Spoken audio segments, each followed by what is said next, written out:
You are listening to Alex Nanlohi Podcast, to know the Lord and to make Him known.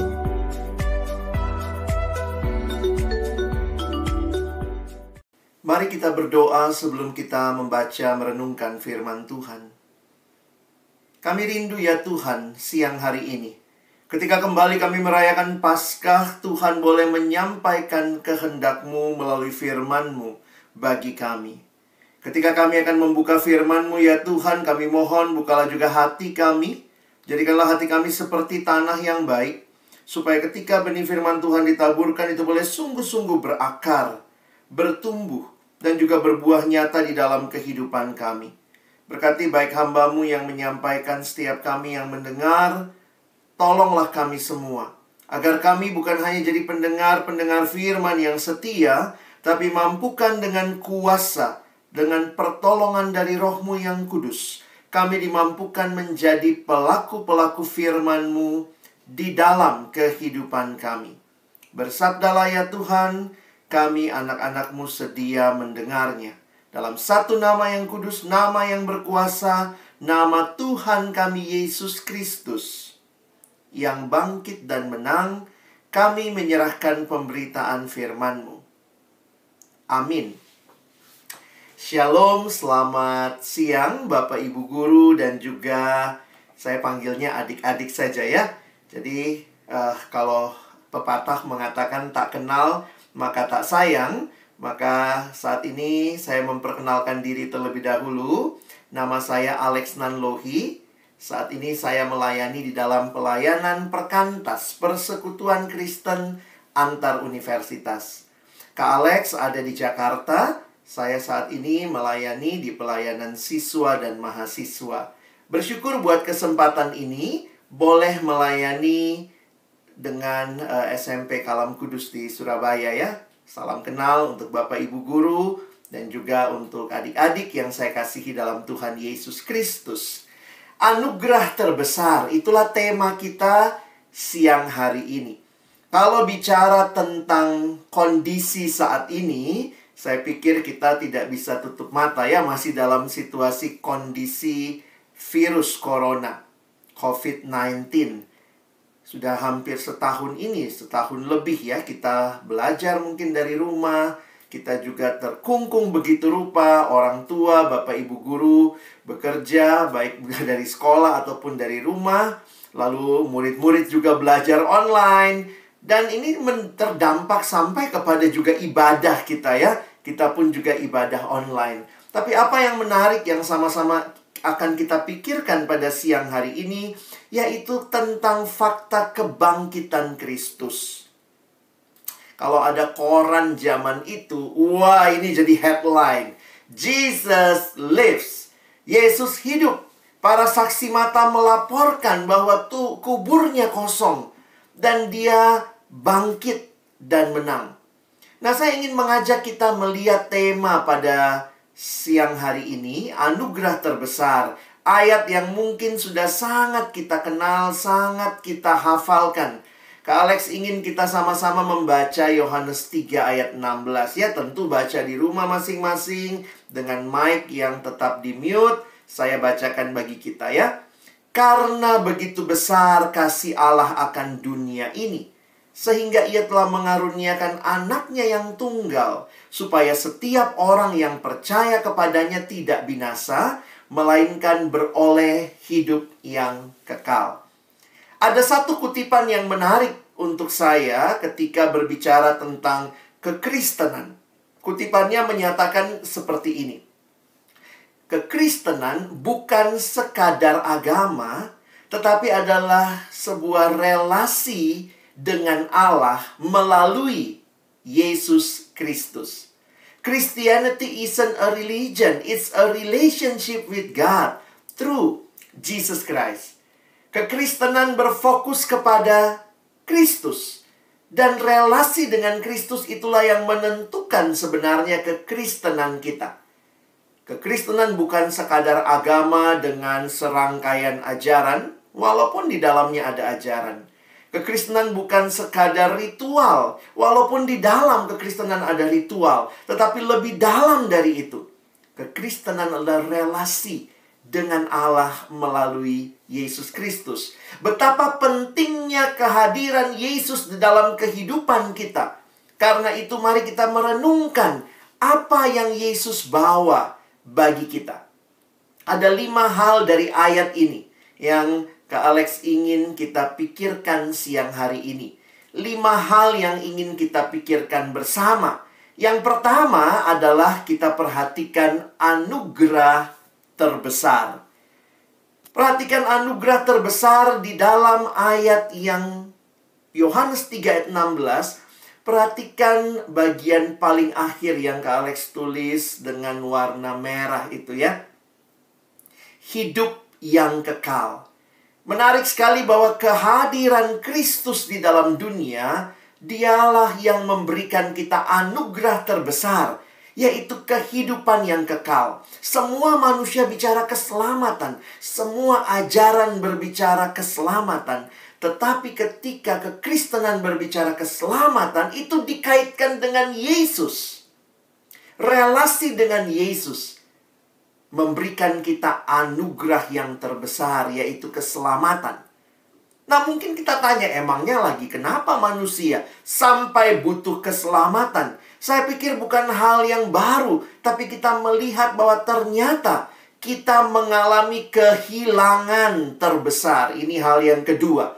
Ada kehilangan terbesar yang kita alami. Dituliskan di dalam ayat yang sama. Manusia binasa. Binasa karena apa?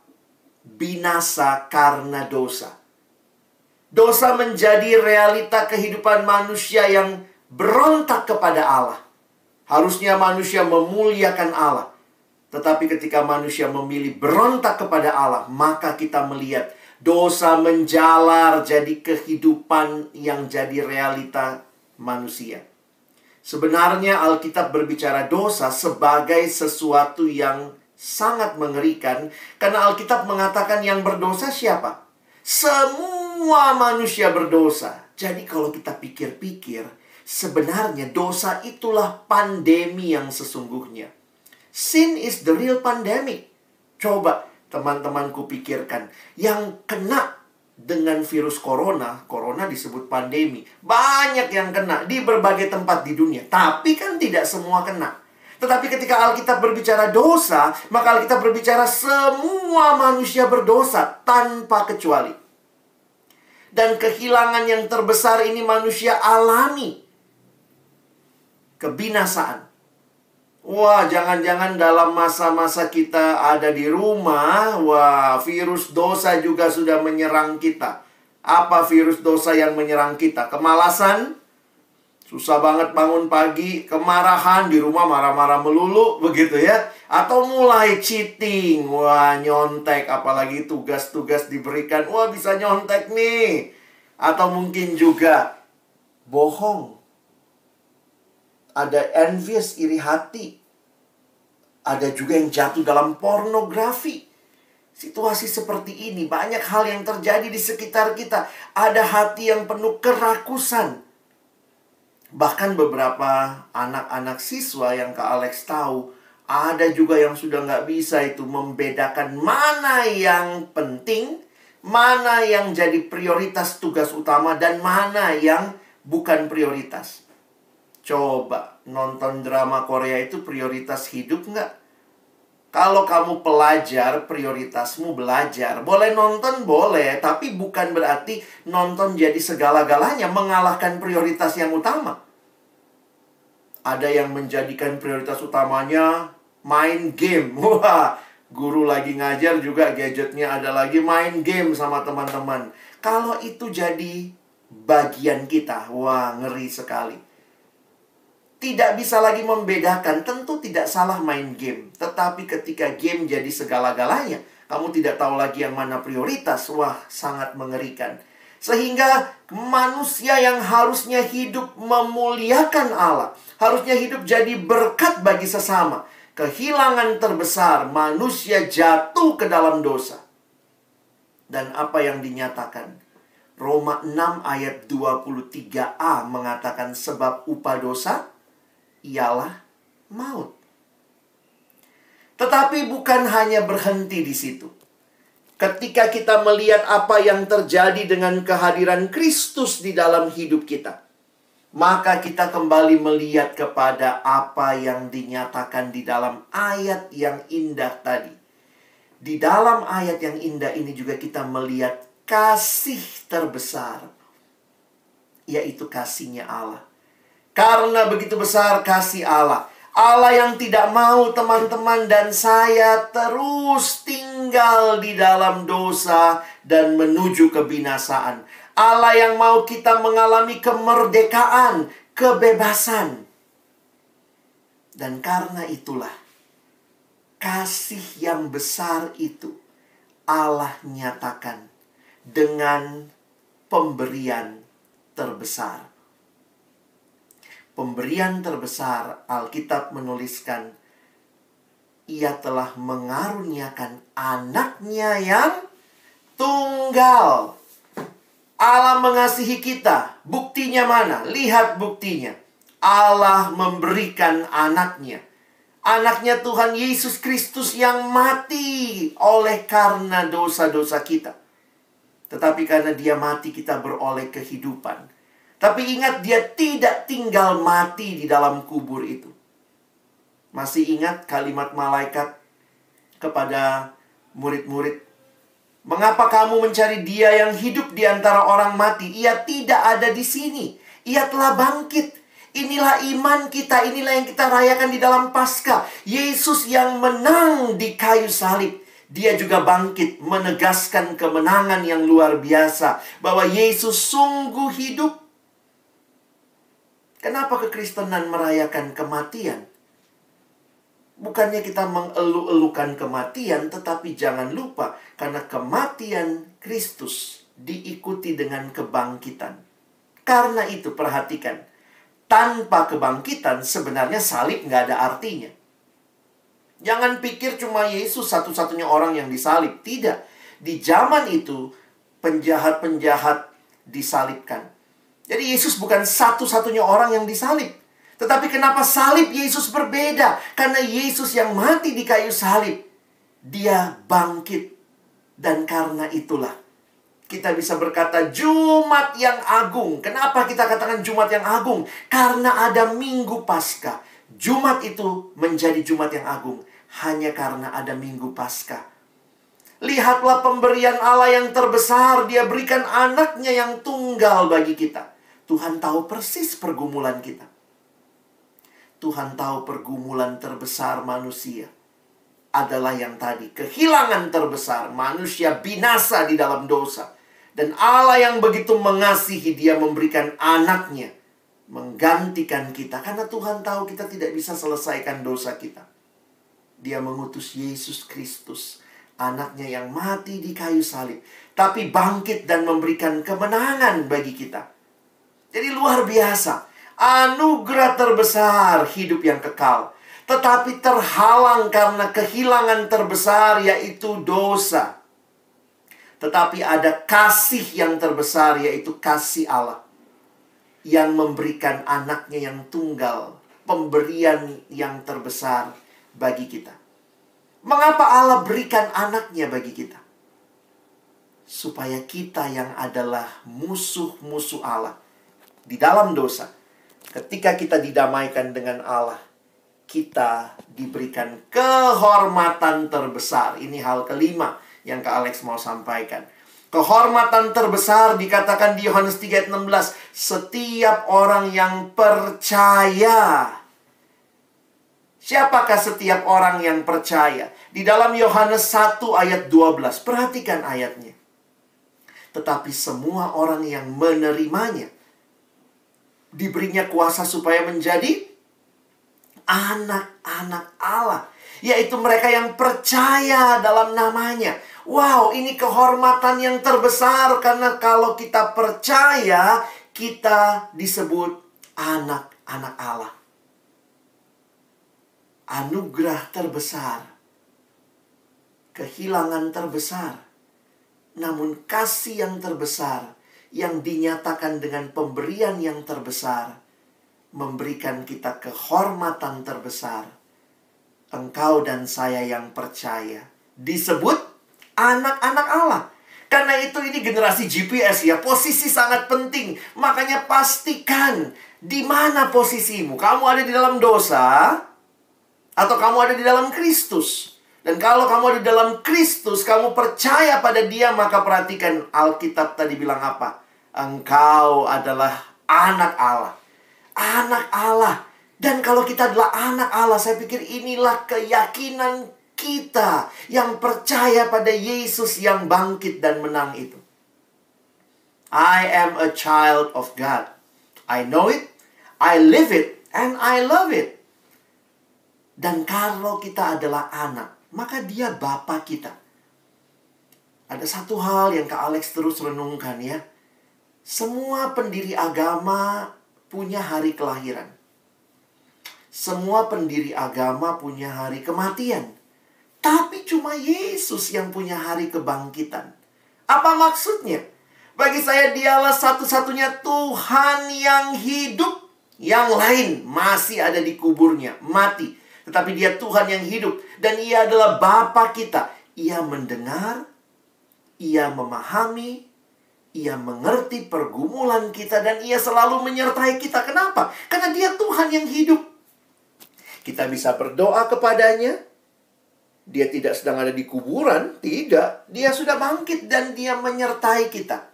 Dia berikan Roh-Nya yang kudus tinggal di dalam hati setiap kita yang percaya. Apakah kita mau alami anugerah yang terbesar ini? Percaya pada Yesus. Nah, jadi bagaimana dengan adik-adikku yang hari ini mendengar firman, yang hari ini merayakan Paskah? Apakah engkau mengalami anugerah yang terbesar? Itu tema kita. Dan kalau engkau alami anugerah yang terbesar itu, ingatlah, Tuhan sudah kasih kamu hidup yang baru. Yesus berikan hidup yang baru. Bukan lagi hidup lama yang terus menikmati dosa. Tidak. Tetapi hidup yang baru. Hidup yang di dalamnya engkau menikmati, dipimpin, disertai oleh Tuhan. Kalau betul-betul kita hidup yang baru, maka pasti ada perbedaan.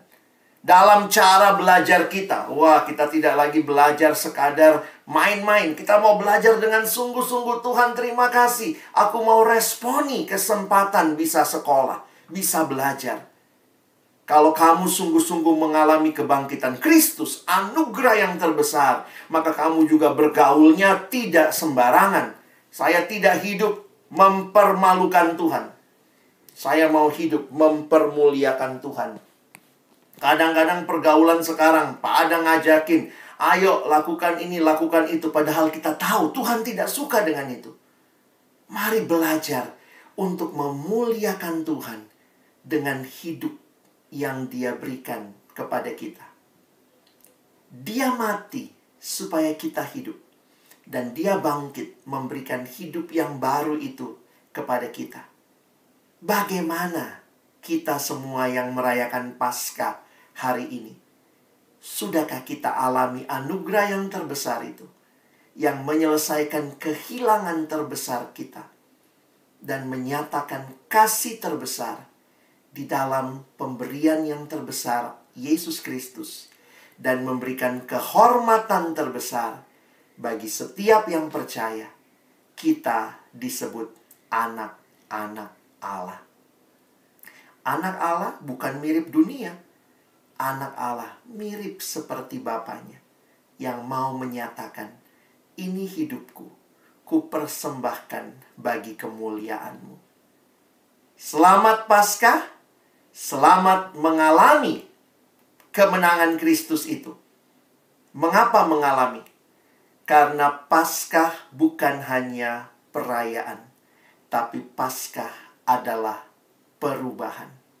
Alamilah perubahan karena Yesus yang hidup. Dia hidup di dalam hati setiap kita yang percaya. Amin. Mari kita berdoa. Tuhan, terima kasih banyak buat firman-Mu. Kami yang merayakan Paskah biarlah bukan hanya merayakan secara seremonial, tapi kami mengalami Paskah. Kristus hidup. Kristus bangkit, kami pun hidup dan bangkit untuk kemuliaan Tuhan. Terima kasih ya Tuhan. Tolong kami mengalami tema yang indah ini. Anugerah terbesar di dalam hidup kami, di dalam masa muda kami. Dalam nama Yesus kami bersyukur, kami berdoa. Amin.